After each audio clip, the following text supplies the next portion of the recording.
All right. Thanks for joining me. Listen, the ultimate goal, we're talking about extracting maximum cash from your email list, right? The ultimate goal of this video series, and in particular this video that you're watching right now, is to show you ways that you can get the absolute most money from your list. Because, listen, not all list techniques are created equal. Just because you got a list of 20,000 subscribers does not mean that that's going to be filled with money for you. Because let me tell you a little story before we jump into the training here. I've done a lot of product launches, a whole lot. I've worked with various big-name internet marketers. And in particular, I have had my own launches where, I get some JVs on board, for example. And just to tell on myself, this happens to me too, so it's not just them. Okay?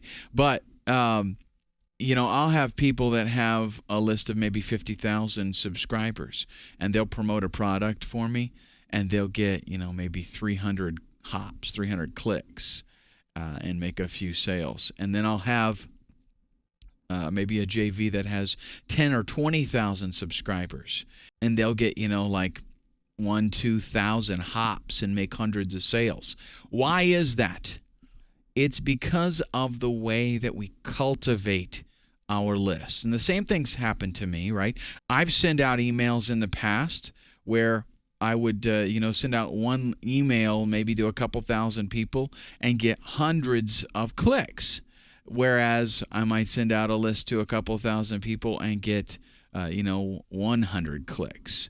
What's the reason for that? That's what we want to divulge to you in this training. Is there are things that I have learned over the years, things that other marketers have learned to increase the amount of response that we get from our list. And that's really what it's all about, is cultivating your list and getting a better response.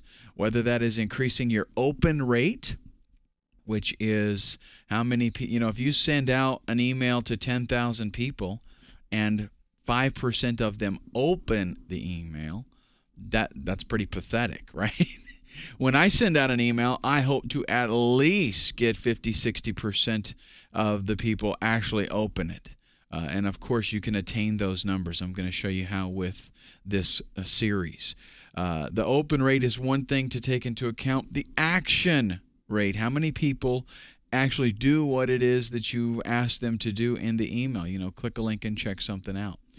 Reads, getting people to actually read the email, and of course that leads to the amount of people that take action. So what I've done is I've divided this video up into several different sections. How to increase your writing, the actual email, how to make that be just exactly the best that it can be, what kind of things to put into your content, how to manage your campaign, that kind of stuff. So let's go ahead and jump right into cater your writing. First off, know what your list wants. And before I get going here, let me tell you, this particular video that you're watching here is going to be just chock full of some tips and expertise and experience. So we're going to go through it fairly quickly. I've got a couple other videos in line for you as well, but this particular one right here, we're just going to hit topics. I'm going to tell you about them and why you need to do them. So know what your list wants. When was the last time you actually asked your list, what would you like? I mean, it's actually like common sense, right? To know what they want. How do you know what they want? By asking them for it. Set up a campaign. I totally suggest you do this immediately. Set up a campaign with the whole purpose being to find out exactly what your subscribers are looking for. Are they looking for tips to, get traffic? If they are, if you're in the internet marketing niche and your subscribers are looking for ways that they can get traffic, what do you need to do? You need to find products, or you need to develop products, or you need to develop some, put together some free webinars or something where you talk about getting free traffic. Because if you give them what they want, I mean, they're basically making you a list of things that they're willing to buy. If you send out an email right now and say, hey, I really want to know what you're interested in, what you need help with, please help me out, fill out this survey that I've got going. If they take the time to actually do that, They're basically saying to you, hey, if you show me a product that's on this, I'm going to buy it from you. I mean, it's that simple. Write like you speak. One tactic for this, it's kind of hard for people. They tend to flip-flop and change like into some kind of editor or publisher when they write an email. The most effective emails that you can write will be ones that sound like they're really coming from you sitting down one-on-one with an individual. So a tactic for doing this is after you have outlined everything that you really want to convey to the individual and you have learned the tactics of what to include in your email, formulate that in such a way where you just basically sit down, and it's best if you can grab yourself a microphone and do a little recording. Write like you're talking to one person and then record your email. What would you say to them?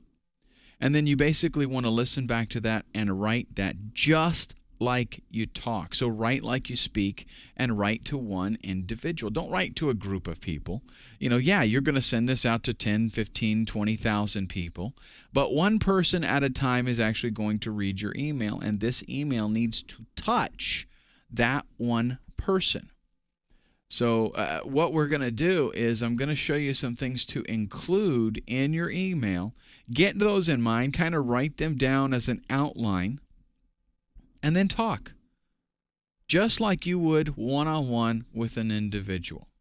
One of the first things you want to do in your email is tell them who you are. Do this in the very first paragraph. You might say, hey, this is Jeremy Burns, and I want to talk to you about whatever. Okay, so tell them who you are. Right? This alone will increase conversion rates because they more than likely get a lot of email from a lot of different people. And especially if they're in a pretty highly competitive niche, they probably get, emails from several marketers that are in that niche.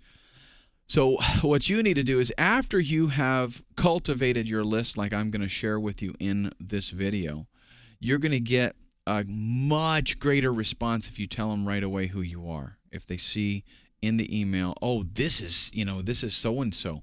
I like his stuff, so I'm going to pay attention. That increases your read rate, which, of course, increases your action rate.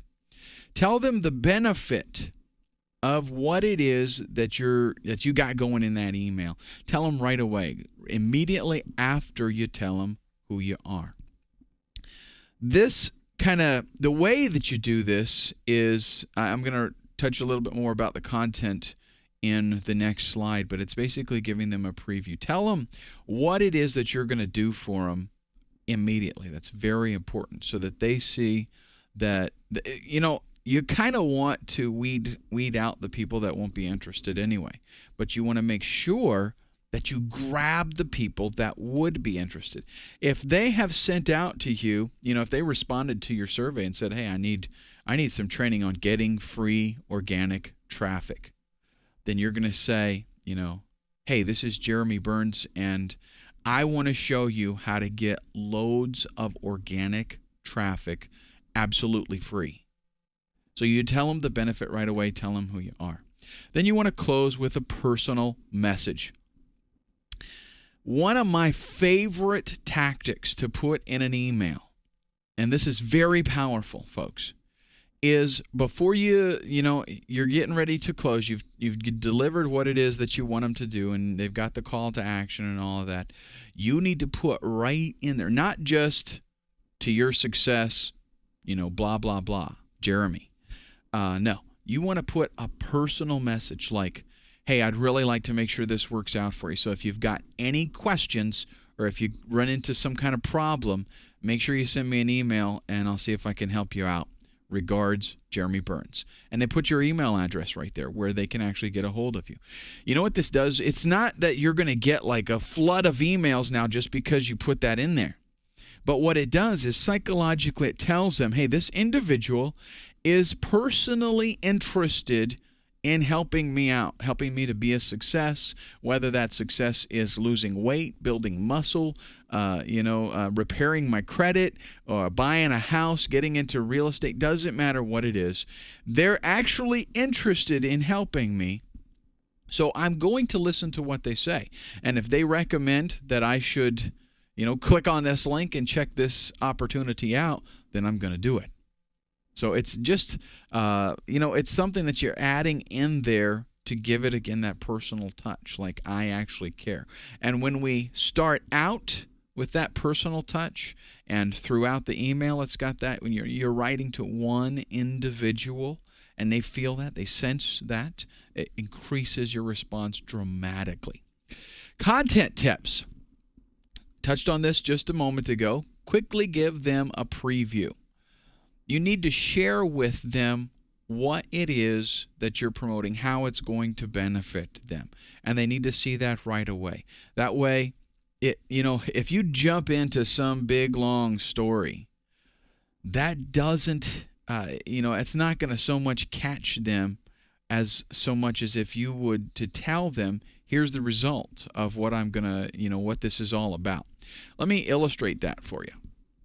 If I'm into After Effects and Photoshop and all these things that have to do with creating some pretty dazzling, killer-looking content, and one of the things that catches my attention is when a tutorial that I watch online, or maybe I buy a lot of training, and as a matter of fact, I bought one on After Effects just last week.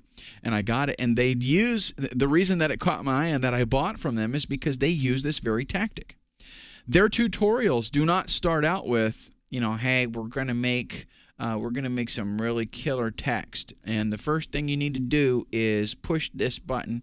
They don't do that, okay? And then you got to wait till the end. When I see tutorials online that do that, where they start out right away in the tutorial, and then you go through, and then you get to the end of the tutorial, and then there's the finished result. It's like when I see a tutorial like that, and it starts out step by step, and it doesn't interest me. I move on.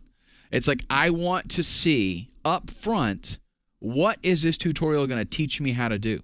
So this tutorial series actually that I bought online, that's the way that they do it. In their tutorials, they're like, and it's on After Effects, so it takes a long time to build up this project, right? So what they do is they show you right at the beginning, hey, here's what we're going to make, and they push the play button, and they let you see how dazzling it is. And that hits you, right? It relates to you. You're like, hey, I can make that? And that hooks you. You're like, okay, I want this, because it's going to they show you right up front, here's what we're going to show you make. Same kind of thing holds true for your marketing. You want to show them, look what I'm going to do for you. You have to sell the dream. And that of itself is going to make people read the emails more. So if you can relate to them, here is the benefit. I'm going to give you kind of like right in the first paragraph, right after I tell you who I am, I'm going to show you what I'm going to do for you, and then they're going to continue to read. Use several links in your emails.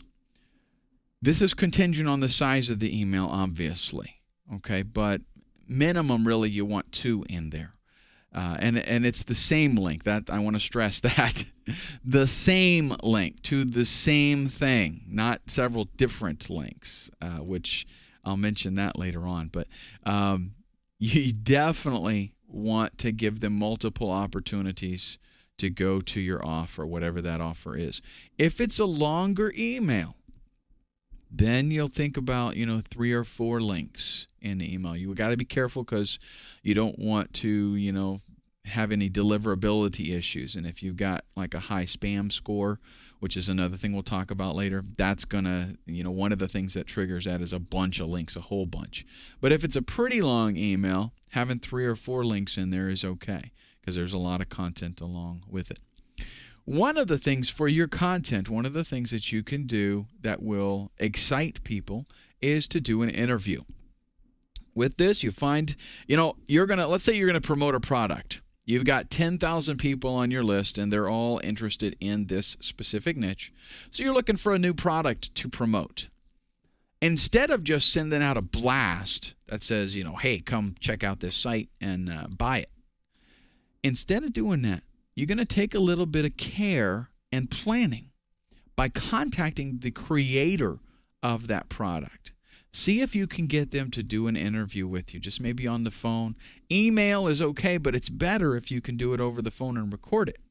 And then what you do in your email, instead of just blasting them and say, hey, check this out, you tell them, I've got an exclusive interview with Jeremy Burns, and we're going to talk about private label rights. And then you give them a link to a page where they can go and they can listen to it. And of course, right on that page, you can have an opt-in box, and you can also have a link where they can go ahead and make the purchase with your affiliate link, of course. All right. Now, that is extremely powerful, especially if you can incorporate video. Like one thing that you can do, and you don't even have to have an audience for this, right? But you can go to GoToMeeting or GoToWebinar, something like that, and you can do a PowerPoint presentation, or you don't have to get all big and complicated. Your PowerPoint presentation can consist of simply a screen with a picture of the product and a picture of the person that you're interviewing, and maybe your picture, and a website where you want them to go to. That can be displayed the whole time. But you record, the main part is that you're recording the audio and you're interviewing this person. And then when they click the link, you can say, hey, I got this, a video, I did an interview, whatever. And they click it, they come to the page, there's a play button, they click that, and the interview starts. The screen does not have to change. It's just a nice shot of the product and a couple pictures, you and the person that you're interviewing, and a site, maybe an address there. Well, they listen to the interview. Right there on the page, you've got a button where they can click and make a purchase. Conversions are crazy with something like that because it's totally convenient. You're going to get a lot of response and a lot of traffic. Do your own thing. If you're going to, let's say you're going to promote something, a lot of times these people have like cookie cutter emails that you can send out to your list. What I recommend, your list, they know how your writing style, right? They know if you wrote something. If you go sign up for some affiliate program and you grab one of those solo ads and you just paste it and send it out to your list, they'll detect that. They'll know that that was something that somebody else made and you're sending out because they know your style. And one of the biggest things that marketers can do nowadays to differentiate themselves is have that style. Very, very important.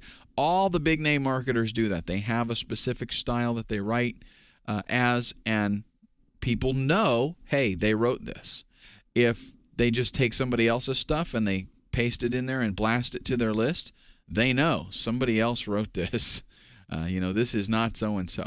So do your own thing. Yes, you can take their email and use it kind of as a template. Use it more as something that's informative, like read through it and see if there's anything that would tell you a little more about the system, the offer that you're promoting, and see if there's anything you can learn from it, but then sit down and do your own thing. That's, you're going to get a much better response if people see that it's actually from you. You only want one response. I cannot tell you how many times I get emails from people that I don't know what it is that they really want me to do. In the email, honestly, there'll be 3 or 4 options, and either it's just too confusing or I'm not, I don't got time to go through all of that kind of stuff. So what do I end up doing? I trash it. And that's what a lot of people do with it. The way that you make an email campaign effective is that when that one email goes out, you've written it to one individual, and you have one response in mind. When you sit down to create an email, think, what is the one thing that I want this individual to do? And you get one person in your mind. You sit down, you focus on, picture, if you will, the perfect customer, your perfect subscriber. And think in your mind, have them before you in your mind. Close your eyes if you have to, if it helps. Have them before you and think, this is the person that I'm writing to. What is the one thing that I want them to do right now? I'm not going to send them a list, an email message that says, watch this YouTube video and click here to find out more information about XYZ that I've got. And I've also got a buddy that is he's got a new product out. It's pretty hot. You want to check that out. That's ridiculous. You're not going to send out an email like that. What kind of response are you going to get? Have one thing in mind that you want them to do, and that's the whole focus of that email. If that is to register for a webinar, that's all you're going to talk about. If it's to watch a free video that you made, that's all you're going to talk about. None of this hit and miss kind of shotgun. They call it shotgun preaching, and it doesn't work. You just try to hit everything. It doesn't work. Campaign management. Create micro lists. This is where I subdivide my lists. So I might have a general, let's say internet marketing. I've got a general internet marketing list. I will also have a traffic list. You might even do pay-per-click traffic. You could do free traffic, SEO kind of traffic. You could do banner ad traffic. You could divide that up so that what you do is to your main list, you might send out, hey, I've got something I want to talk to you about with pay-per-click traffic. You send them to a landing page first off, and that's going to be, I think I mentioned that later. You know what? Just in case I don't, let me talk about it right now. When you are, as a matter of fact, this is probably the best time to talk about it because this is when you're going to use it the most. But when you send out an email to start promoting something a little bit new, maybe something different, it's a good idea to send them to a landing page. And that landing page is nothing more than just telling them a little bit more about what you've got going on and give them an opportunity to opt in. So they're on your main list, but then they come to this landing page that is for pay-per-click traffic. They're going to fill out their name and email address. You're going to give them something else, offer them something. And that's going to put them on a secondary micro list. Like you already know that this person is now interested in pay-per-click traffic. So you've got your general list in internet marketing, and you've subdivided it now into a micro list, and you've got people that are interested in pay-per-click traffic, people that are interested in banner ads, people that are interested in private label rights products. You've got everything divided up and as laser focused as you possibly can. Use a swipe file or swipe folder, you might call it. This is simply where you see something that is good and you put it in there for reference. So maybe you get an email from somebody and you're like, the subject of that email really caught my eye. You put it in your swipe file or a folder. You can have a folder in your email client, whether you use Gmail or Outlook or something. You create a little folder there that you can call it swipe file. You can call it great emails, whatever you want to call it. But the purpose of it is that whenever you see something great, something that's effective and powerful, I saw this subject and I read it and the first paragraph really caught my attention. You put that in there for the purpose of studying it, figuring out what made it so special, what grabbed your attention, and then you incorporate those techniques into your own marketing campaign.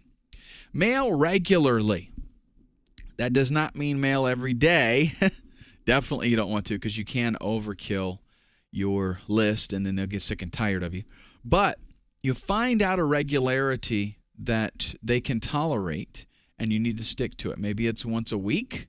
Maybe it's once every 2 weeks. I recommend definitely minimum once every 2 weeks.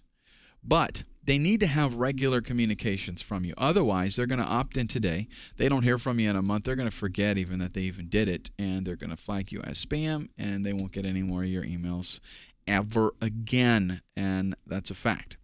They need to have consistent communication with you to be reminded that you're there and that you're trying to help them and that you have stuff to offer, so that they will be a little bit more attentive to your future mailings, actually. Subscribe to your competitor. Go so far as to even buy stuff from them and see what their follow-up response is. You're doing this to learn. I mean, this is actually, if you find a great marketer in your niche, and you can go to their whatever opt-in form they've got and subscribe, you basically just now signed up for a free email marketing campaign course, because now you're going to see how they've done it, and they're successful in the niche. Because that's one of the things. The reason that I tell you to do it to your competitor is because different niches, different things work in different niches. So what might work in the diet niche might not necessarily work in the credit repair niche. A lot of times people in the diet niche, they want instant results, and they might tolerate an email every single day trying to give them some new tip on losing weight. People in credit repair, they realize, that it's going to take a while to get through this, and it's going to be a process. So they might want to hear from you every week with something that they can do, and then they have time to actually implement that. So different things work in different niches. You want to find a successful competitor and opt into their list and see what they're doing so you can mimic it, because that's one of the easiest ways to be successful, is to find somebody who is already successful, figure out what they do, and you do it too. Monitor trends.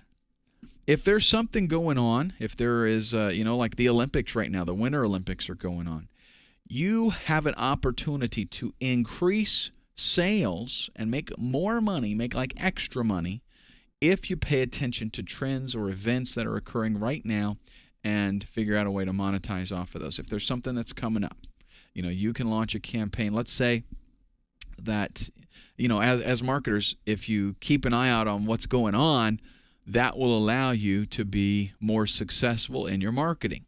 So let's say that the Super Bowl is coming up.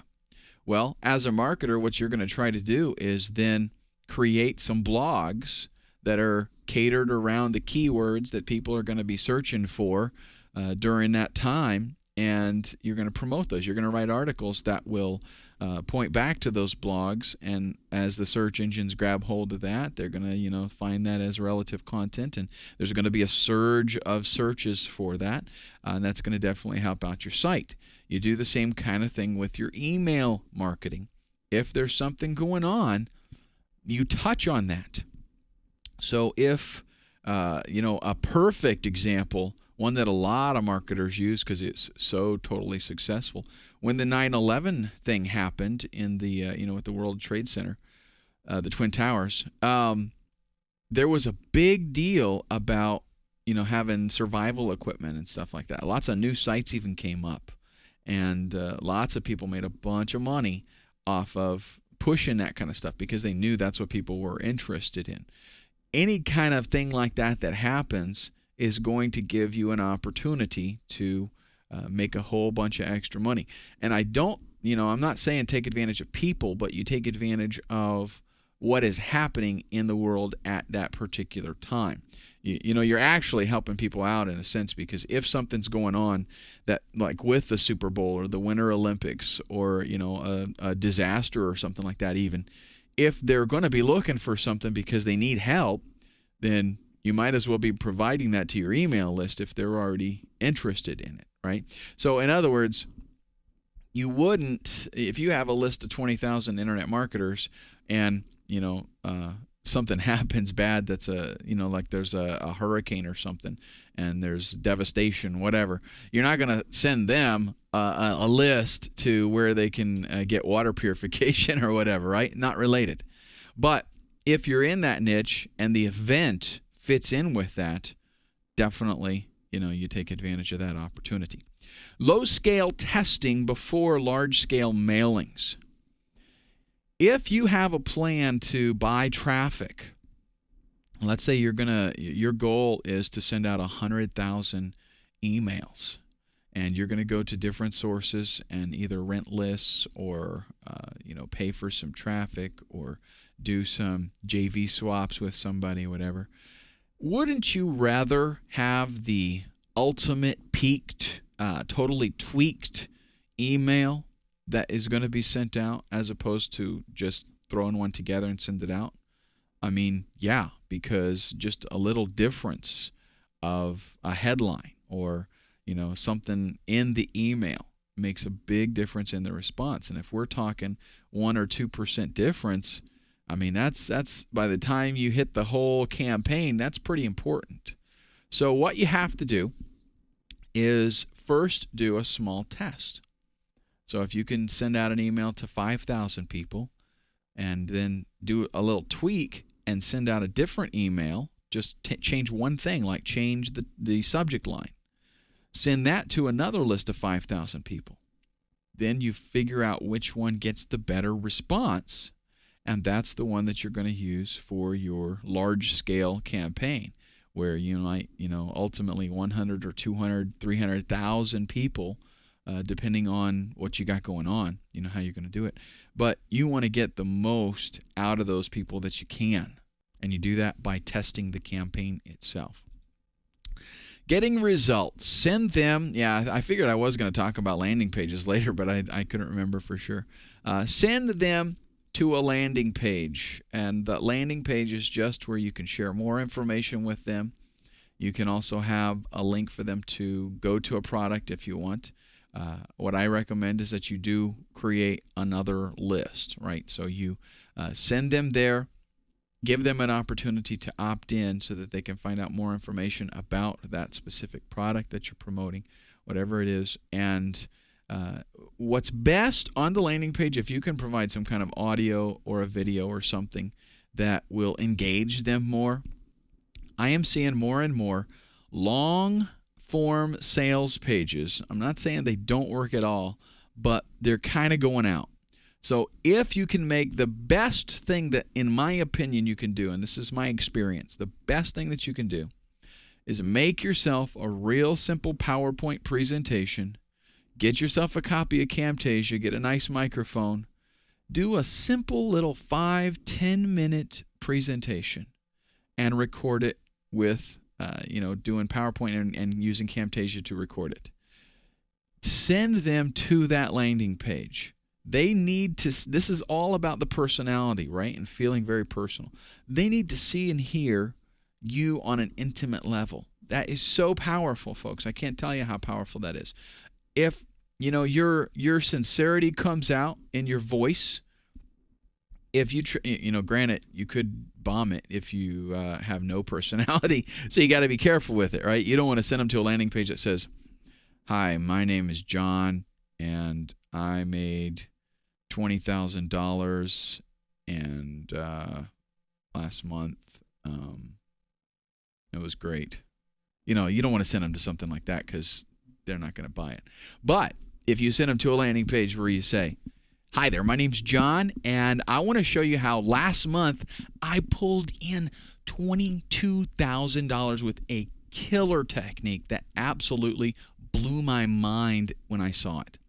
Okay, so they see that and they feel the sincerity, right? They hear it in your voice and they see the results on the page. They're much more prone to watch a little 5-10 minute video than they would to read, 15 pages of text. So it takes a little bit of extra effort, to make a nice video, but it's really not that hard. It's really not.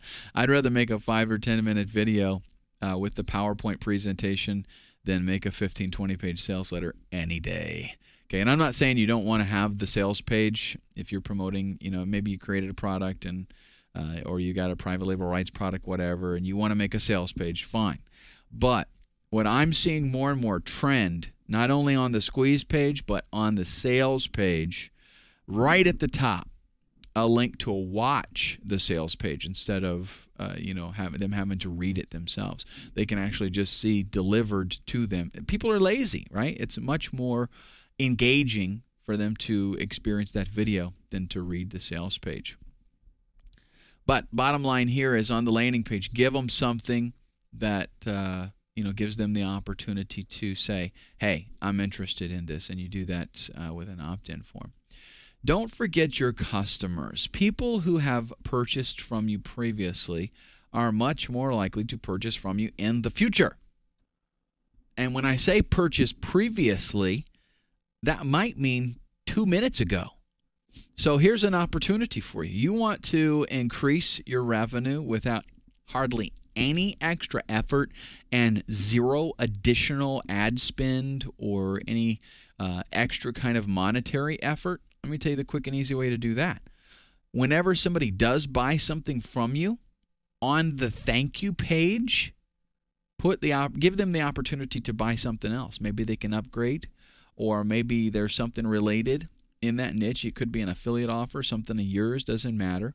Give them the opportunity. They're in the mood to buy. They just bought from you. They proved, hey, I trust you. I think what you gave me is going to be a good deal. This is kind of like an OTO, one-time offer, or an upsell.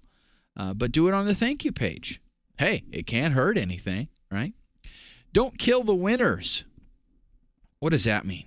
That means if you sign up for let's say, some type of list rental thing, or a newsletter mailing or something where you can pay and send out an email. They'll send it out on your behalf, right?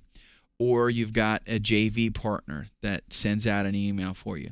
If that's working for you, then don't stop it. Don't let them, send out a list and then you move on to something else when that was successful. So in other words, if they do it and they mail out and they make you $5,000, $6,000, $7,000 off of that one mailing, try it again. Use the same source, same list, and see if you get any kind of response. It's not just like a one-off thing, like they send it out one time and that's all that you're going to get. You can't think, well, everybody who would have bought from me bought from that mailing. No, that's not the case. I mean, I can't even tell you. I can't even begin to tell you. I've got JV partners that send out to their list, make a few $1,000s, like that's their commission, just from sending out one email, and then they do it the next month. They send it out again. They make another few $1,000s in commission. Not to mention that I make a few $1,000s off of the sales. That's the way that it works. If it's working, just like with your own list, I know this, and I hope you know it too. If I have a list of 20,000 people and I send out something, I send out an opportunity or an affiliate link or something, I don't expect that everybody on the list that would purchase that actually does the first time around. I mean, it just doesn't work that way. You send it out, you get a response. If the response is pretty good, then you're going to send out the same thing again later on, because your chances are you're going to get another response. People are not always, ready and in the mood to buy. They're not always looking at that exact opportunity. You might catch them on a bad day. You might catch them when they're in a hurry. You might catch them when they don't have any money at that particular time. Lots of factors come into play. So if you send it out and it does work, definitely send it out again. Same list. What is your address? And here's what we're talking about. A big trend that I'm seeing online is not just the old name and email address thing anymore. It is physical address. Like, where would you receive mail? And this is like a twofold thing. Not only is it going to be beneficial to be able to market to the people by sending them something in the mail, and I'll talk about that in a second, but also they're demonstrating a much higher level of trust by giving you that type of information. Here's the best way to do that. Come up with something that has to be mailed, like physically mailed. That could be a free CD or DVD. It could be a free report, something that you've put together that's actually printed out and you're not offering it as a download. Tell them, I want to give you this free DVD on how I made $1 million in 1 year doing whatever, some kind of tactic. And say, I need your address to ship it. Okay? That's simple enough, makes sense, right? Got to have my address in order to ship me the DVD. Well, now what you can do is you've got their address, you're going to ship it out. It's money well invested, because it's going to cost you maybe a couple of bucks to do that, to send that out. And spending that kind of money for a list of people that are willing to give you their physical address is like gold. I mean, definitely worth it. But here's what you get. Now, you send them the free offer.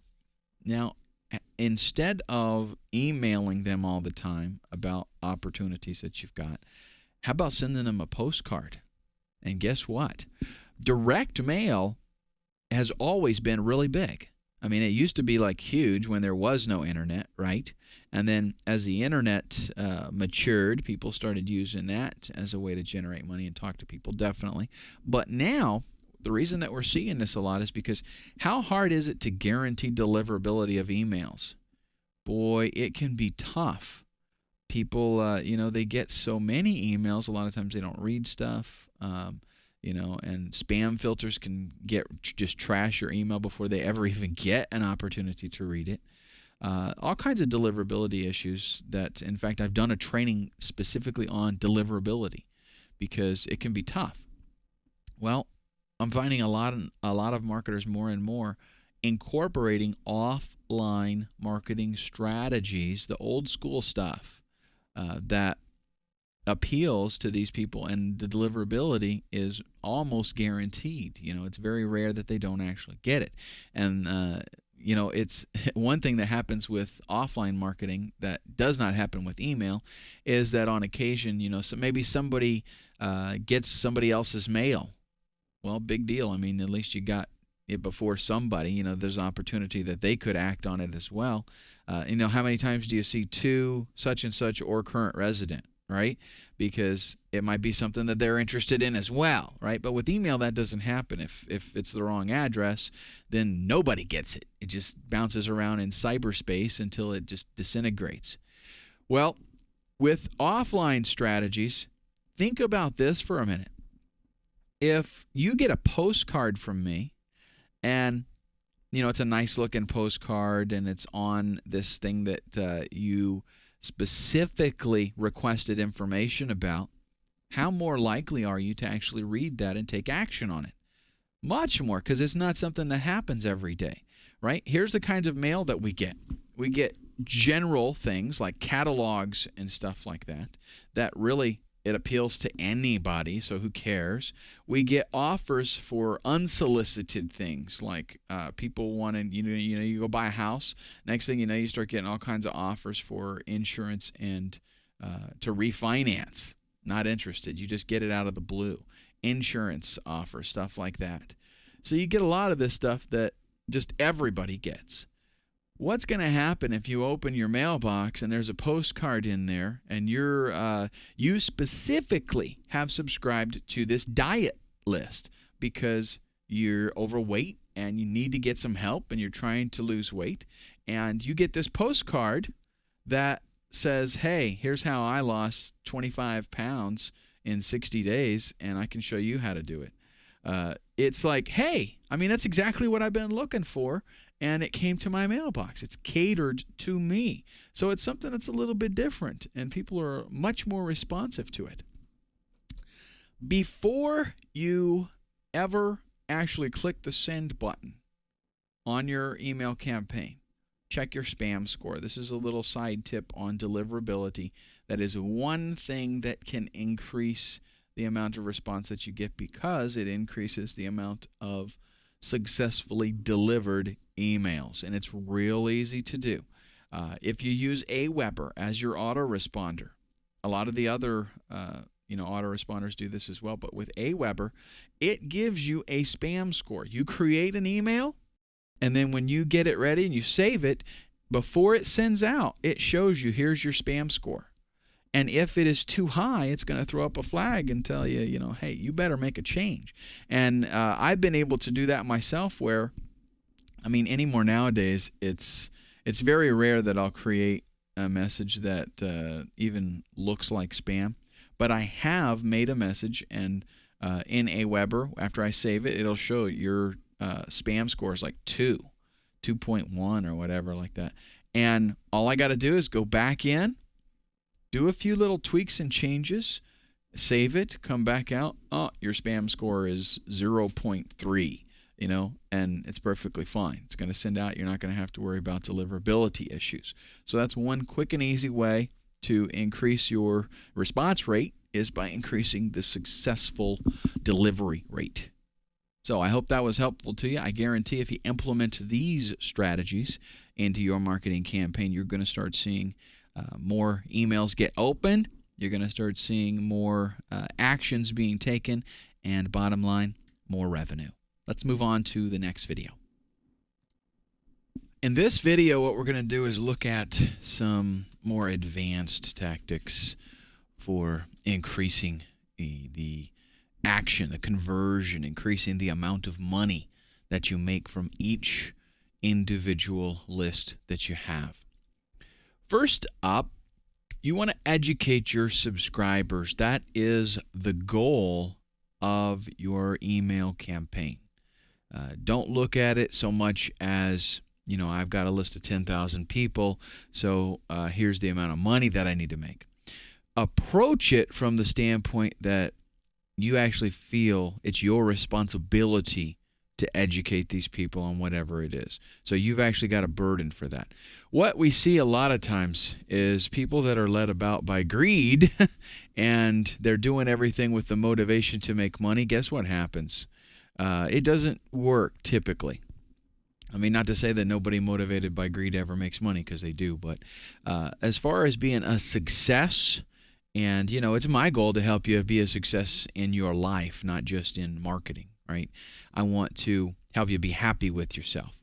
So approach this from the standpoint that you're a teacher, and it is your job, it's your responsibility when people come on your list to help them, to educate them.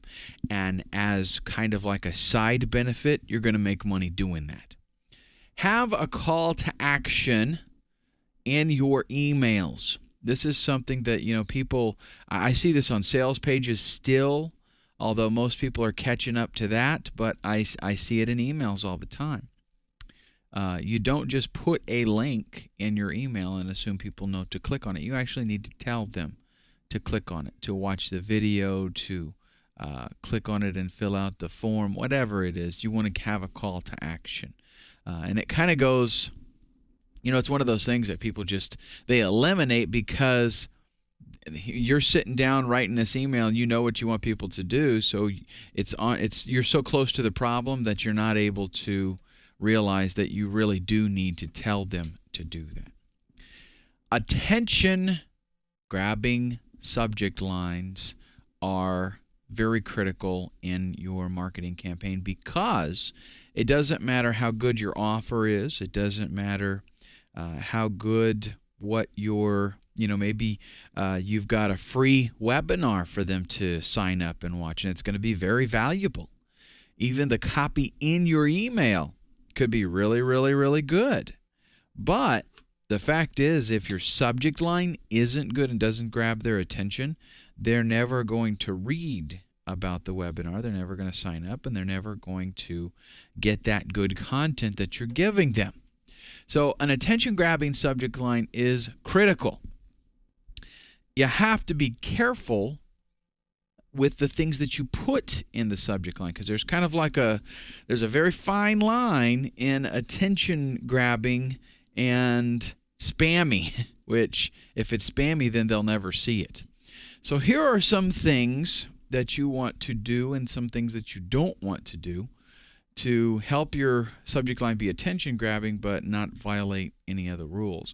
One is, don't use the person's name in the subject line. I know, we all see this, and there are people that still teach that you need to do this. But listen what I am finding here. First, let me tell you the premise of why they do this.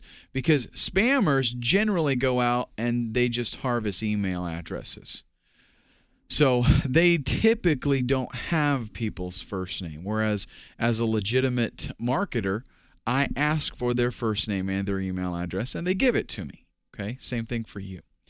So as a distinction, some marketers, actually a lot, started using their first name. Our autoresponder allows us to pop in a first name from what the people filled out. Allows us to pop that in kind of like a little placeholder thing. So my email might say, "Hi, John, check this out," whatever. Well, the thing is that the spammers really couldn't do that. So a lot of marketers started utilizing that tactic.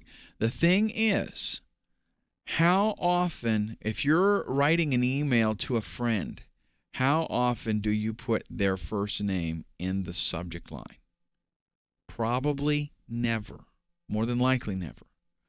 So the thing is that while that did work for a little while because people were like, hey, they saw, my name is there, and that was kind of new. Well, it's gotten old, and people pick up on it way too quickly. So it's just, I generally don't like using somebody's name even in the emails unless it is with the normal flow of the conversation. Because what you want to focus on is that your email seems very personal, and it seems very much one-on-one. So it's okay to use the name in the email with the placeholder there, right? I do that myself. But you don't want to use it just for the sake of using it. You want to use it when it seems appropriate. Target the audience, meaning figure out exactly what it is that they're looking for. What have they opted into your list for? And deliver exactly that to them. So if you've got a list of internet marketers, and let's just say that you're in the internet marketing list.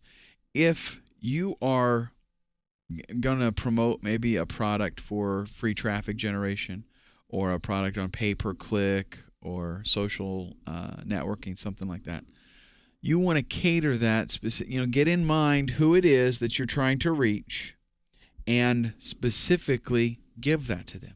If your audience is, let's say that it's some kind of weight loss thing, okay, or fitness, something like that.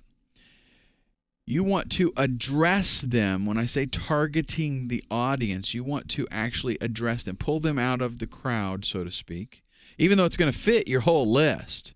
In other words, if you're wanting to target internet marketing newbies, then you actually state that. You need to target them for internet marketing newbies, for advanced internet marketers. Here's a tactic for advanced internet marketers. Because you'll have all types on your list, right? Let's say that you're dealing with a fitness, health and fitness kind of niche, and there's a product that has come out that would be beneficial to stay-at-home moms. You want to actually mention that. So you want to, because what's going to happen is actually, I'm going to be showing you how to segregate your lists and make smaller lists of individual, circumstances. Like the list, you might have a general health and fitness list. But then what you'll have underneath that is you might have something that is, you might have another list that is specifically for men. Okay, you might have another list that is for young mothers, another list for teens, whatever. But you're going to break it down so that you can send out general messages to the whole, everybody that would be interested in whatever the product is, but you also have the ability to send out specifically to stay-at-home moms that are interested in fitness. Okay? Use power words like new, exclusive, fast, unlimited, things that carry a weight with them, things that attract people and that have some emotion involved in them. You're going to use those in your subject line. Notice also that I did not capitalize any of those words. Don't capitalize the first letter of each word. Why? Well, because it looks too much like a corporate style email. It looks too much like an email that they get from some online business or something.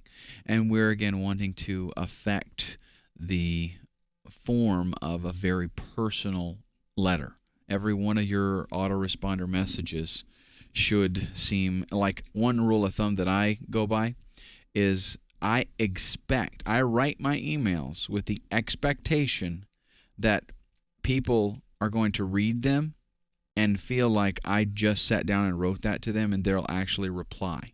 So if I have a series, an autoresponder series, and I don't get replies back, then I go back and rework it because I'm missing something if that's the case. I'm happy when I start to get replies from people that say, hey, thanks for telling me about this or whatever. So that's one of the things that makes it less personal if you capitalize all of the first letter of each word. It just looks a little too corporate. Don't use crazy characters and excessive punctuation. I will show you an example of this in a minute, but people try to write, make things look funny with using punctuation and symbols and try to grab attention, and they really don't. People detect that as spam. They don't even read it, and the spam, the engines that weed out email and detect spam, a lot of times they pick that up and the person never even sees it anyway. Avoid using the word you in the subject line. Here again, because we don't usually write the word you in a subject line, the spam detection software is kind of picking up on that. And so this is a way that we can, help to avoid our message getting pulled out, right? And that's what we want to do. Every opportunity, every little thing that we can do to increase deliverability is going to help with conversions. If I have a list of 10,000 people and 5,000 of them never get the messages that I send out because they get, pulled by spam engines, then that's going to affect, of course, my conversions. I can say I sent out 10,000 emails and I had 100 sales, but really, I actually got 5,000 of them actually sent out. So we want to try to increase deliverability as much as possible. Now here's some bad subject line examples. This is what I'm talking about with funny characters and excessive punctuation. It's just annoying. People just look at it and they don't pay much attention to it. Avoid excessive claims also. John, you can make $40,000 this weekend. Here again, use the name and capitalized all the first letter of each one of these, and I made an excessive claim. That seems pretty unbelievable. And in fact, when John sees this, he's going to think, okay, this is some kind of, Publishers Clearinghouse type of thing. Because just the way that it looks, the formatted and the claim that it makes. Here's some better subject lines, and some of these are very simple, but you'll find that a lot of times that is the case. More effective subject lines happen to be more simple. Only 3 spots left. Piques curiosity. It seems a little more personal because it's mentioning part of what's going on, and definitely when they see this, they're gonna say, 3 spots left for what, and they're gonna go ahead and read it. I used this and it worked. That's another real simple one. These subject lines, really, folks, what you want to do is, number 1, seem personal. Number 2, tell them that there is, if you can relate to them very quickly, the message that the content of this email is important and is going to help you, then that's what's going to get their attention and cause them to actually read it. A friend of mine lost 15 pounds with this. That's, again, if you're in the weight loss diet, something like that, somebody's going to read this subject line, and it's going to take them, 2 seconds to read it, and they're going to go, okay, I want to read this email. Here's some more subject line tips. One of my favorites, keep it simple, stupid. When you create your subject line, the last examples that I gave you kind of illustrates that. You want to basically just tell them the content of this email is going to help you out. You have to definitely follow through with that, okay? When you say a friend of mine lost 15 pounds with this, your email needs to be about that, because if it's not going to take too many of those emails, and they're going to just totally ignore you altogether. But short and sweet, cut to the chase, and let them know this email is genuinely going to help you. WIIFM. Bear in mind that everybody in the world is listening to this radio station. What's in it for me?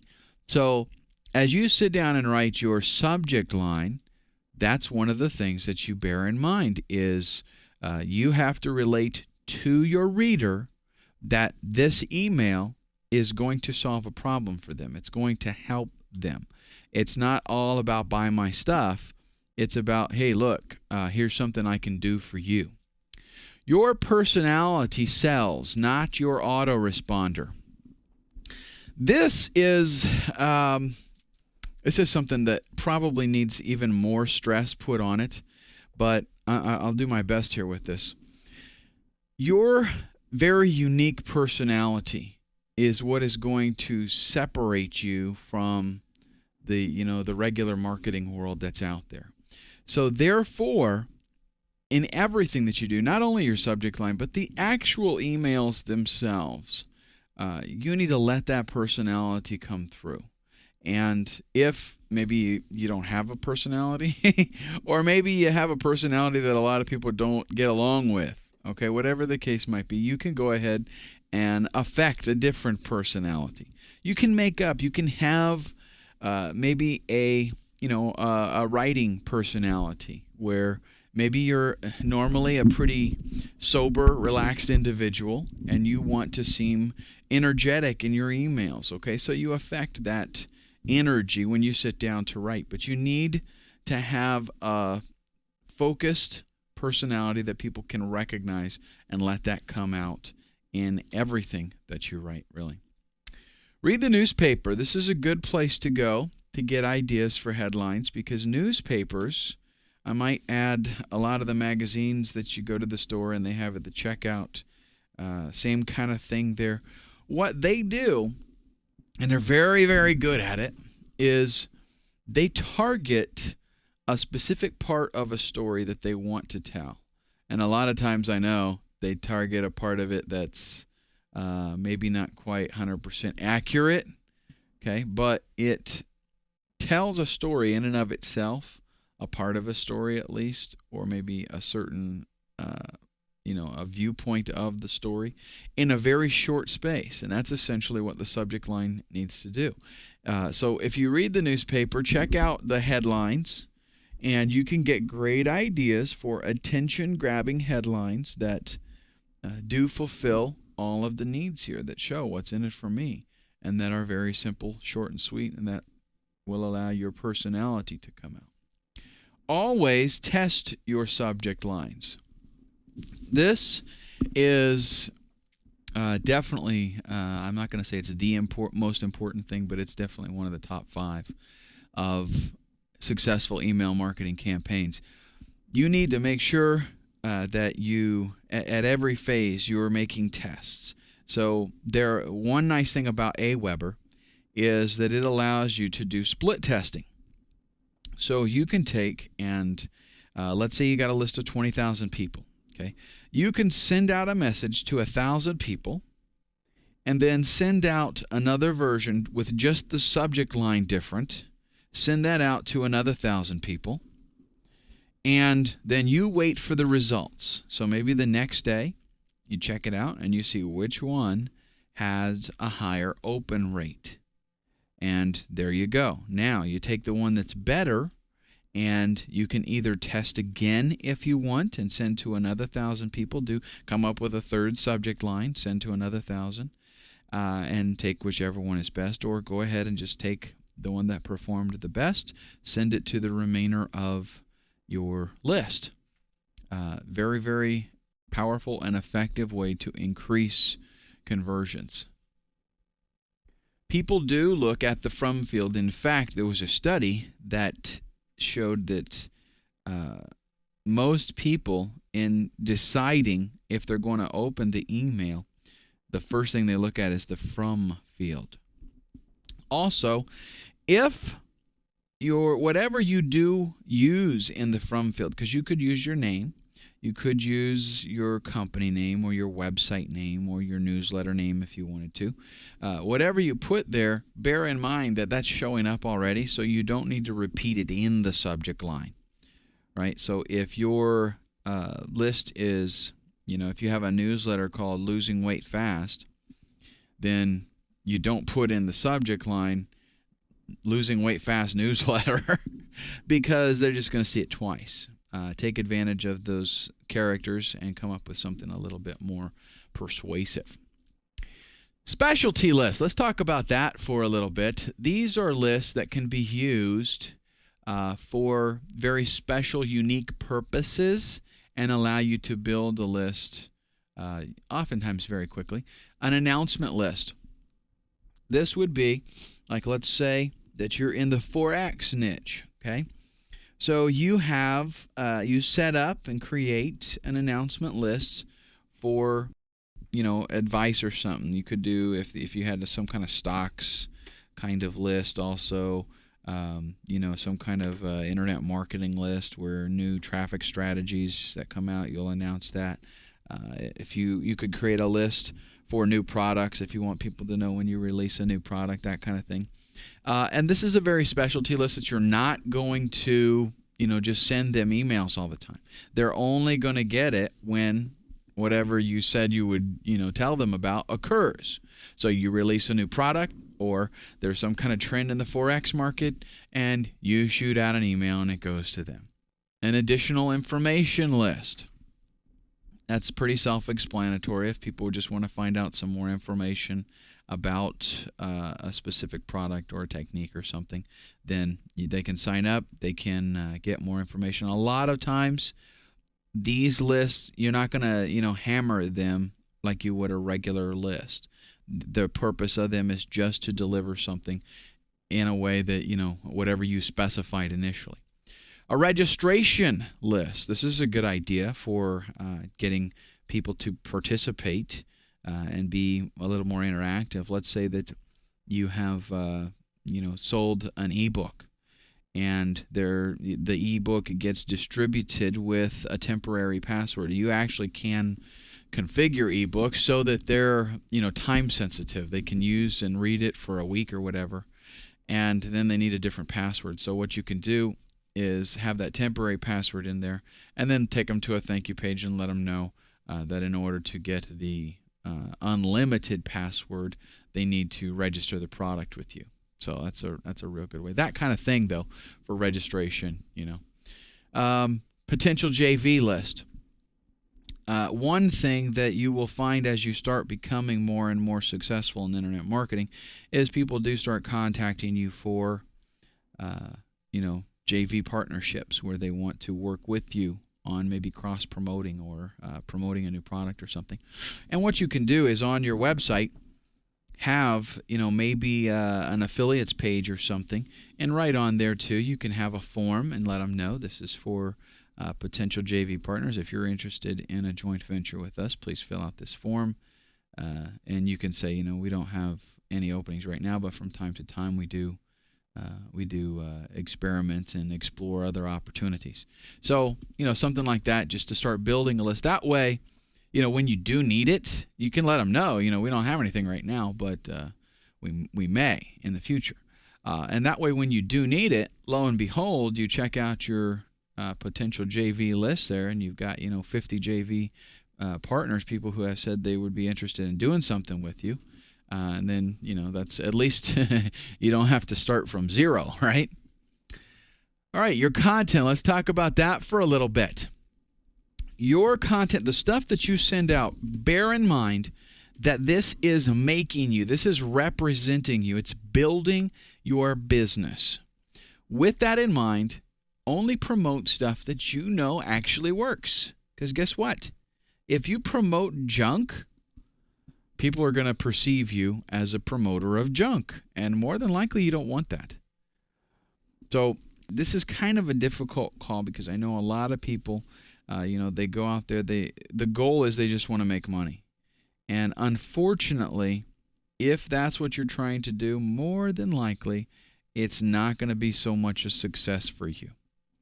You have to have a goal of building a business, not just making money so you can get a nicer car. You need a goal of building a business because that's what this is all about.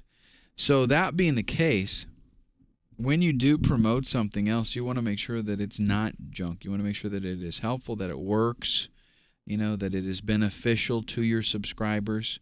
Because when you promote stuff that does work, when you promote stuff that genuinely does help them, then they have like a bond with you. When you promote something that is junk and they try it out based on your recommendation, what do you think that does to your image? It doesn't help it, that's for sure. And that's why a lot of people out there are, real careful about what they promote. They don't just promote anything. because they know that it's damaging to their reputation if it's junk. Here is something that you can consider doing. I'm not going to make it a requirement, but I am going to make it a heavy suggestion. Write a full year's worth of emails for like if you have let's say that you have a Excel list, how to use Microsoft Excel, something like that. You have an Excel product that you're selling. What you would want to do, and if you offer to maybe as your ethical bribe to get them on the list, you tell them that you send out monthly Excel tips or weekly Excel tips or whatever it is. Actually compile, get a whole year's worth of those things already in the autoresponder setup. I know it sounds like it's going to be a lot of work, but listen, it's going to take you a few days to do it, and you're going to be set for a year. So that's going to allow you to focus on other aspects of your business. It's going to relieve you immensely. You would not, you can't even imagine how much so, because you will have that working for you for the next year without having to worry about it. And again, we want to let the personality come through there. So it's not the autoresponder that is doing the selling. It's what you put. It's the content. It's the personality that you put in there. And if you have a whole year's worth, it's just going to be such a big help to you. So you might not necessarily do it for all of your lists, but try to do it at least for one. And I think once you do that, you'll be like, that was a big help to me. So I'm going to sit down and do it for the other ones. Use an unadvertised bonus on your confirmation page. This is a killer over the top, secret. How many people go out and set up an autoresponder and they don't even think of the power of the confirmation page? And what do? They use the one that's supplied by the autoresponder company, like AWeber. Just a default generic page that says, hey, thanks for signing up. Check your email. What a waste. That individual just opted in to they just overcame a huge hurdle. That is the time when you want to hit them up with something else. So go to the trouble of creating your own confirmation page, put it on your server, and give them an unadvertised bonus, something that they didn't expect. You didn't say anything about it, but it's a freebie that's just going to be, beneficial to them. You are building at that point, you're building a very strong trust relationship. They're going to be like, hey, he is just awesome giving me all this stuff. And the next time you send out something for them to buy, they're going to be 100 times more likely to do it. Give your subscribers something that they can give away to somebody else. Why?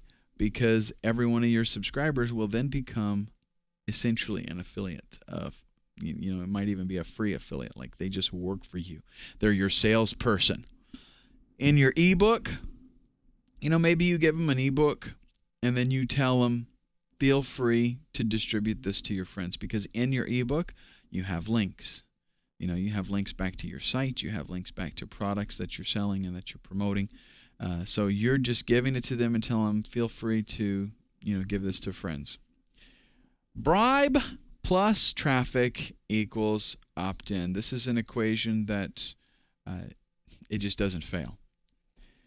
You need to have an ethical bribe. Nowadays, just about everybody has learned you have to give away something in order to get people to opt in. Used to be in the old days, you could get away with it as long as you had an opt-in form. People would come there and they would actually opt in. But now people are getting so much junk mail. Pretty much everybody knows I got to have something to give them in order to get them to opt in. What's going to separate you from the yahoos out there, the small timers, is having a good quality bribe. Something that, they can't just, like, for example, how many times do you opt in to something and what you get is like a 3-page ebook that looks like a kindergartner wrote it, or somebody from overseas and you can't hardly, read everything. Or it's a 3-page ebook that has 8 pictures in it and 20-point text. So the text is humongous, and it says the same thing like 3 times. Okay, so when you have a bribe like that, when you have an ethical bribe, they judge you based on that first impression. They judge you based on what they get from you. Okay, so he's stingy, he's skimpy, the content isn't really even that good, it didn't teach me much. So they unconsciously associate you with that and the future products that you try to promote and sell to them. So what that means is your product, your free product that you're giving away, needs to be exactly that, a product. It needs to be something that you could sell online because it's that good. It gives them that much information, and the quality of it is very good. What I highly recommend, and anymore now, I don't even think I have any, let me think real quick. I don't think I have any free app. There's one free offer that I have that is still an ebook. All the rest are little video mini courses, because that is, that's what works. You just get yourself a copy of Camtasia, PowerPoint, do a presentation just like what I'm talking about here, but you give them maybe a 10-minute, 5 or 10-minute lesson, and if you do a series of those, tell them that they're going to sign up for a 5-day video mini course on, perfecting your racquetball swing, whatever. And the content of it, again, needs to be of the quality that you could sell it. It needs to be that good. So what they do is, in their mind, here's the way it works. If his quality is this good on the stuff that he gives away, I can only imagine about the stuff that I actually have to purchase.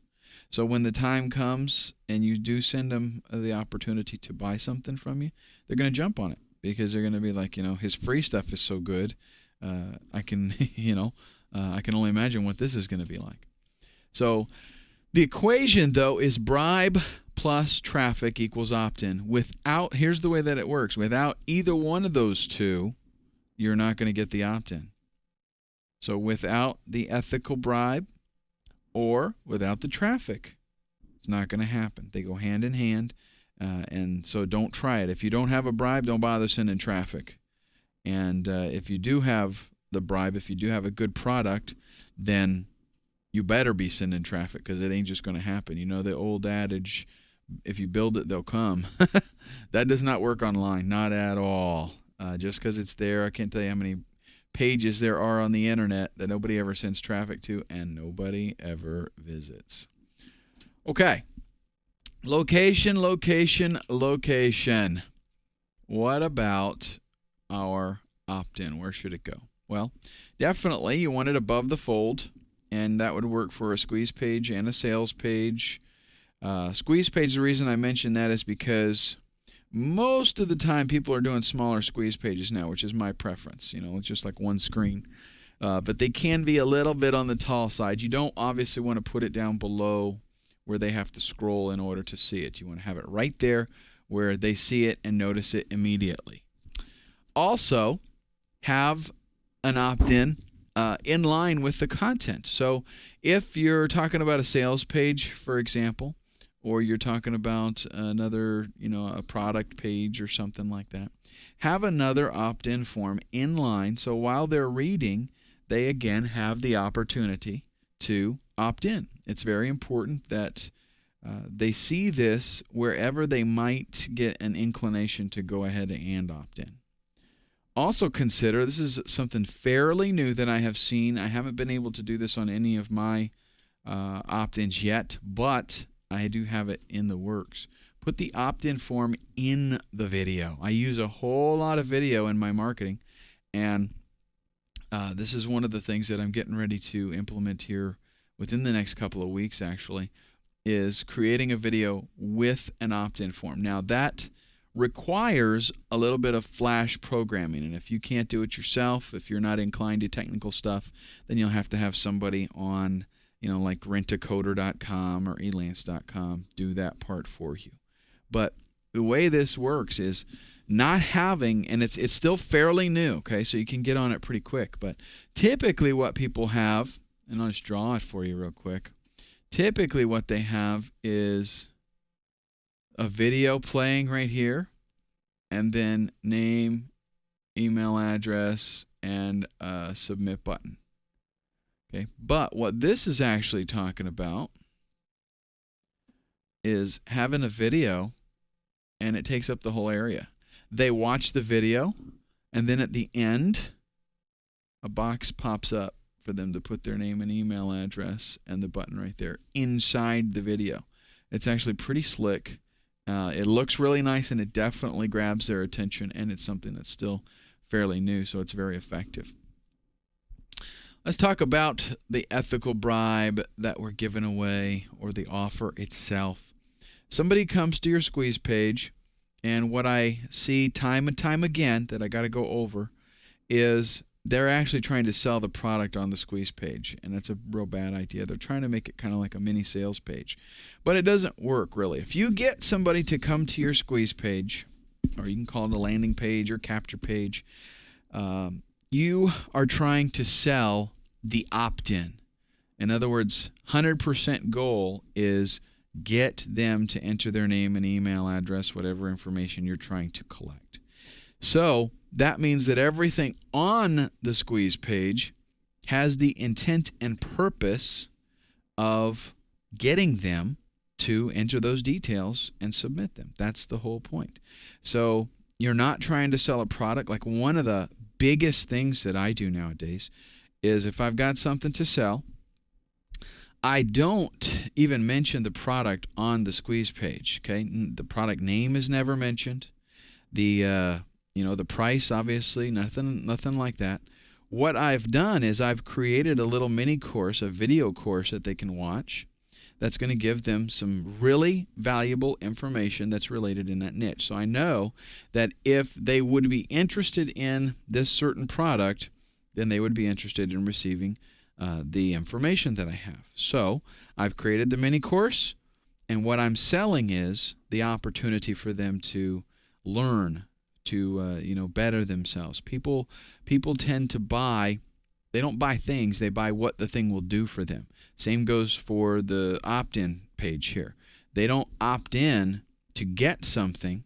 They opt in to get what that thing can do for them. That's the facts. So don't think just because you have an ebook or a video mini course or something that alone makes people opt in. It doesn't. You have to be able to demonstrate what that thing is going to do for them. So you're selling the opt-in by expressing to them what they're going to gain by the free giveaway that you're giving them. Not the product. We're not talking about the product. It's not even mentioned. You're just talking about what it is that you're about to give them and what benefit they'll receive from that. I like to use a video e-course. I've already said that several times, but I just want to stress it again. This is what I find to be most effective, and the reason is this. It's not something that they download, okay? A lot of times with an ebook, you will give them a link where they can download it. If you do it smart, at least you will send them to a web page where you have an opportunity to show them some other stuff, right? And they can, in other words, in your email, if you are using an ebook, do not put the link to download the ebook right there in the email. You put a link to a website where they'll go, and the product, the ebook that you're giving away, the download link is on that website. And they can go there and they can click and they can download it, but you've got other stuff there. Okay, so you've got them to come visit you again. And that's better. The more and more we can get people to be exposed to us, the more likely that they are that they're going to buy from us eventually.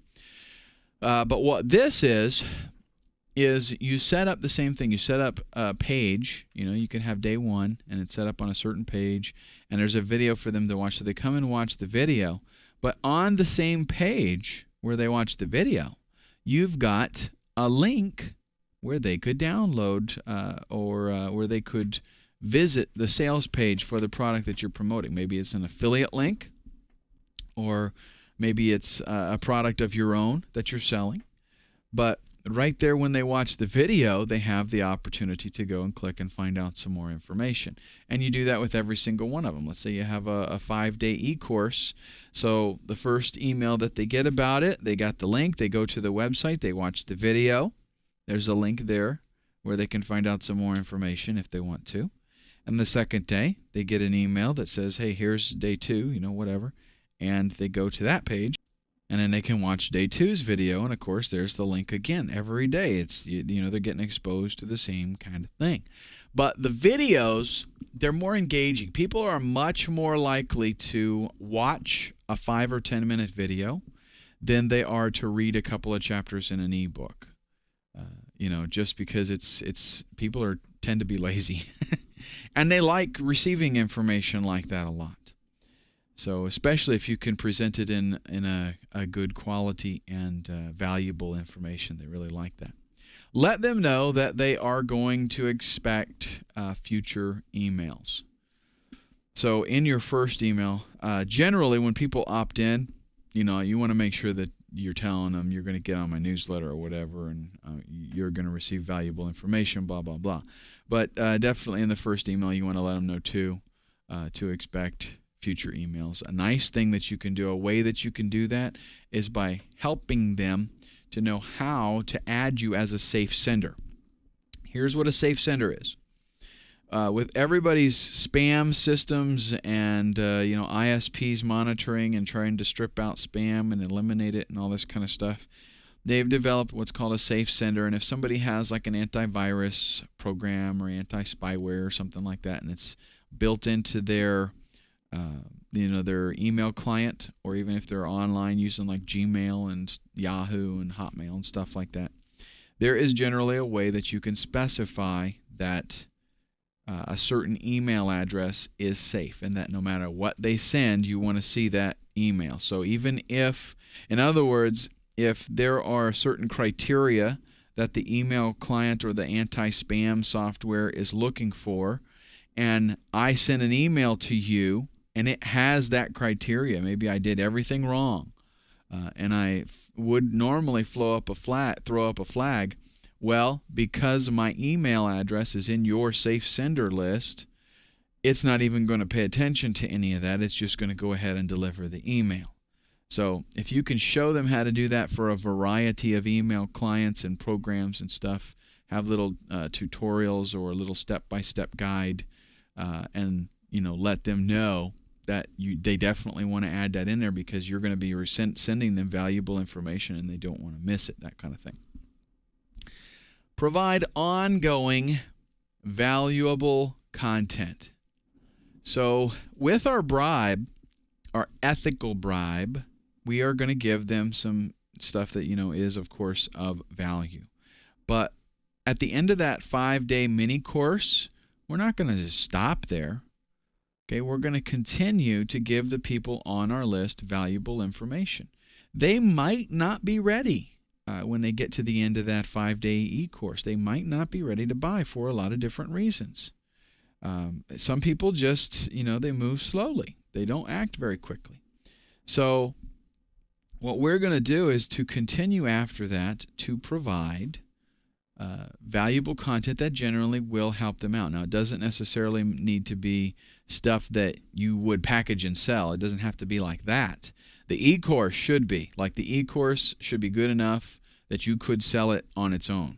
Okay, but this is just going to be helpful information to help them along the way, give them more, of a better view of you, because you're constantly just building your relationship. That's all that this email stuff is all about, is you building your relationship with them so that they trust you more and trust your advice. Here, I want to talk about the actual content of the emails. 300 words maximum length. And you might creep over that just a little bit if you have. I'm not saying if you finish an email that's 305 words, you have to cut the last 5 words off. Don't take it to that extent, but you want to stick to right around 300 words. Don't make it too long. And I'm not saying you have to do 300 words, by no means. Some of the most successful emails are very short. Maybe you did a video. As a matter of fact, I've got a good marketing buddy that what he typically does when he wants to promote something is he shoots a nice video and talks, to the people about the product and why he's promoting it. And in his actual email, it may be 15, 20 words that goes out. And then it gives them a link to where they can watch the video and they can find out some more information. He gets a really good response from that kind of thing. So it doesn't have to be long, but definitely you don't want it more than 300 words. 80% of your emails should be 100% content. That means out of 10 emails, 8 of them are completely helpful, valuable content that you are basically giving away. No charge, no obligation. You're not even trying to sell something. They're just completely informative and helpful. If, some marketers make the mistake of the only time people hear from them is when they're selling something. And it doesn't work. Response rates go way down. You need to build up a type of anticipation where these people actually are like, I can hardly wait to get another email from, John Marketer, because he's always helping me out. And it's good stuff. And so the next time your email shows up in their inbox, just because it's from you, they're going to read it. Doesn't even matter what the subject line is. Doesn't matter, how frequently you do it. If it's from you, I'm going to read it. So they open it up. And, if you reverse that and 80% of the times you emailed, you tried to sell them something, and then 20% you gave them free content, what's going to happen? Like pretty soon, they're not even going to read your free content because they have this feeling that if you're sending them an email, it must be about you trying to sell something. So they tend to ignore it. You don't have an opportunity to build that relationship with them. But if 80% of the stuff that you send out is free, helpful, informative content that they value, then they're going to read it. And then you will, of course, get them with the 20% that you send out. That's, hey, I need you to buy some stuff from me so I can stay in business. That kind of thing. 100% personality. Make sure that you shine forth in all your splendid glory. Be yourself, folks. That's what it's all about, because that's what sells. People act on emotion. Don't forget this. So in your emails, what you want to do is try to provoke emotion if you can, because there's actually, I did a training on left and right brain kind of things. It was actually on decision making, but one of the things that I discovered in doing research for that project was that your right brain, which makes emotional kind of actions, it reacts emotionally. Your left brain is logical, right?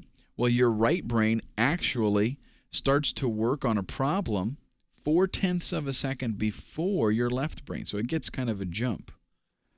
So that's why a lot of times when we see something come up, we make a quick decision and then we stop and think about it for a minute.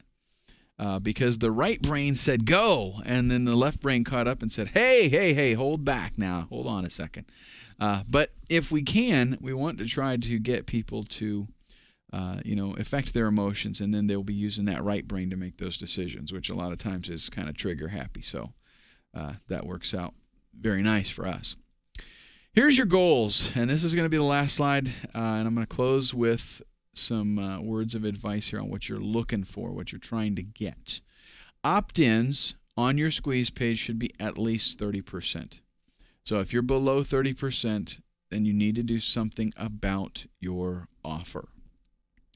What we're talking about here is out of 100 people visiting your squeeze page, okay, or any page that has your opt-in form on it, out of 100 people, you need a minimum of 30 that actually opt in. So there again, if your numbers are below that, and really 50 and 60% is not unheard of.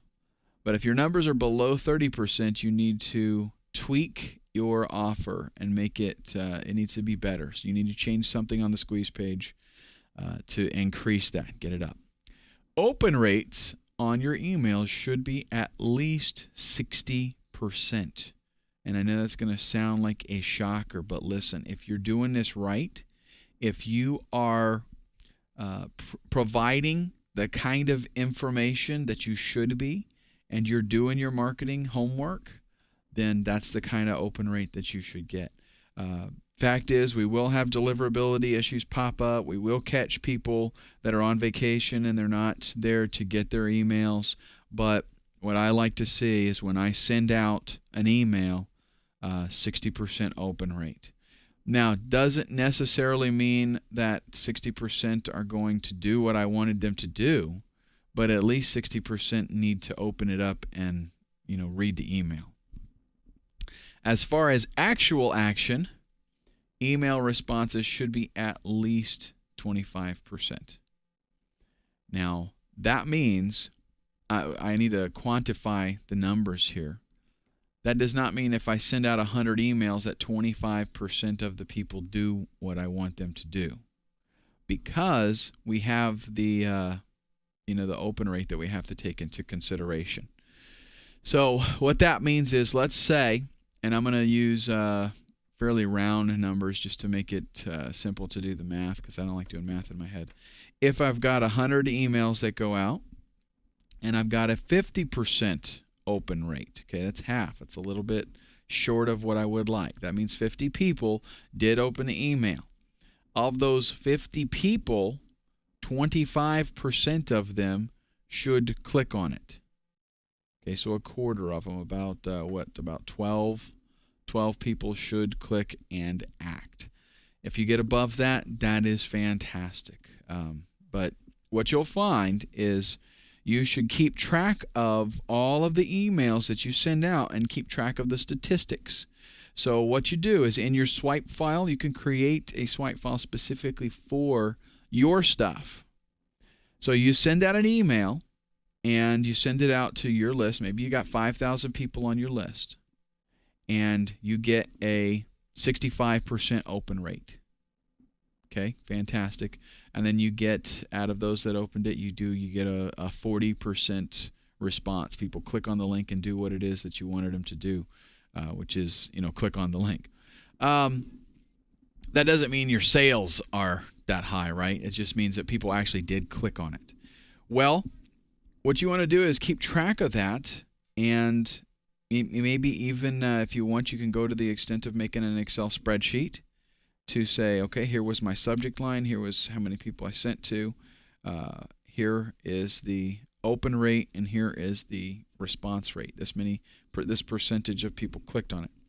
Well, the next time you send out another one, maybe it bombs and you got a 10% open rate, and the email response was like 5%. It was just ridiculous. So what you want to do is keep track of that kind of stuff and analyze it and look at, okay, this one here worked. Why did it work? And this one here didn't work. And why didn't it work? And that will, definitely make you a better marketer, make you a better email marketer.